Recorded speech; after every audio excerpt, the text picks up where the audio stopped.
هر کسی هر اعتقادی داره و محترمه. الزاما هر نظری محترم نیست. نظر نازی‌ها محترم نیست، نظر داعش محترم نیست. اساسا احترام مال نظر نیست. نمیتونیم بگیم هر نظری محترمه. این مغالطه است. یه مغالطه بسیار رایجه که هر نظری هر نظری محترمه. منم یه نظری دارم. نظرها یا معتبرن یا معتبر نیستن.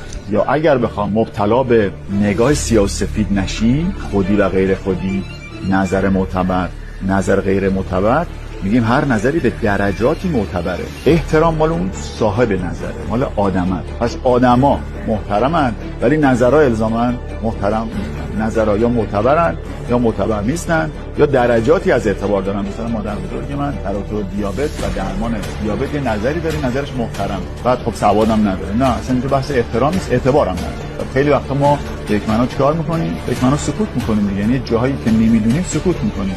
ملاک داره. یک معنا میتونیم بگیم تفکر دینی